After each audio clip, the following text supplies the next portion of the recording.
Hola, selamat pagi. Semoga kalian dalam keadaan baik ya. Ketemu lagi denganku, Sharon Margaret di Narasi Pagi. Pagi ini kita akan bahas beberapa kabar menarik nih. Yang pertama soal Bamsud yang mau amandemen UUD 45. Lalu soal DPRD Solok yang ricuh sampai main lempar-lemparan. Dan juga ada curhatan Megawati tentang Jokowi dan Ricky Harun yang jadi komisaris anak BUMN. Oh iya, kalian udah tahu belum kalau per hari ini tarif tol itu naik?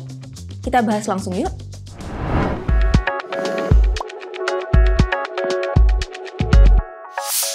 Wacana amandemen UUD 45 kembali mencuat. Ketua MPR Bambang Susatyo mengatakan amandemen kali ini demi menyertakan pokok-pokok haluan negara atau PPHN ke dalam konstitusi. Beneran itu aja, Pak? Bambang Susatyo yang akrab disapa Bamsud bahkan mengaku kalau MPR sudah punya rencana kapan amandemen UUD 45 akan dilakukan. Nah, PPHN disebut bakal jadi pokok amandemen utama nih. Undang-Undang Dasar Negara Republik Indonesia tahun 1945 memang bukanlah kitab suci. Karenanya tidak boleh dianggap tabu jika ada kehendak untuk melakukan penyempurnaan. Responsivitas yang sama saat ini sedang ditunggu masyarakat, yaitu berkaitan dengan adanya arus besar aspirasi yang berhasil dihimpun MPR, yaitu kehendak menghadirkan kembali pokok-pokok haluan negara. Tapi, seiring mencuatnya wacana amandemen UUD 45, santer juga wacana menambah masa jabatan presiden menjadi 3 periode. Laporan majalah Tempo 19 Juni 2021 menyebut bahwa orang-orang dekat Presiden Jokowi mendorong perubahan ini. Perubahan pasal tentang masa jabatan presiden disebut-sebut akan mendompleng amandemen konstitusi yang membahas PPHN.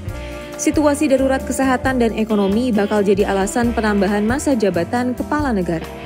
Namun, saat itu Bamsud membantah ada wacana penambahan masa jabatan presiden. Ia mengaku hanya menjalankan rekomendasi amandemen Undang-Undang Dasar untuk nyantumin soal haluan negara. Selain itu, Presiden Jokowi juga sudah berkali-kali membantah tentang keinginannya menjabat lagi sebagai presiden. Kalau menurut kamu gimana? Perlu nggak amandemen Undang-Undang Dasar untuk nambahin masa jabatan presiden? Apa nggak capek, Pak? Buat yang masih sering menempuh perjalanan jauh antar provinsi di Jawa, ada kabar penting nih buat kalian. Tarif 4 ruas tol Trans Jawa bakal naik mulai hari ini. Keempat ruas tol yang mengalami kenaikan tarif adalah ruas tol Pemalang-Batang, tol Batang-Semarang, tol Solo-Ngawi, serta tol Pasuruan-Probolinggo. Kenaikan tarifnya sebesar 4,41%. Jadi, misalnya kamu naik mobil dari Jakarta ke Surabaya melalui jalan tol. Kamu nggak lagi cuma bayar Rp691.500, kini kamu harus bayar Rp722.000. Perubahan tarif tol ini diatur dalam Undang-Undang Nomor 38 Tahun 2004 tentang Jalan dan Peraturan Pemerintah Nomor 15 Tahun 2005 tentang Jalan Tol. Selain naik karena inflasi, peraturan tadi menyebut kalau perubahan tarif tol bisa dilakukan untuk menjaga iklim investasi yang kondusif serta pelayanan yang sesuai standar. Nah, kalian yang masih sering warawiri di jalan tol karena LDR, dicatat ya, jangan sampai kehabisan saldo loh di tengah jalan. Guys, disclaimer dulu ya, harap bersabar kalau kalian nonton berita yang satu ini. Sidang paripurna DPRD Kabupaten Solok, Sumatera Barat, Rabu 18 Agustus 2021 berakhir dengan... Kalian nonton sendiri aja deh.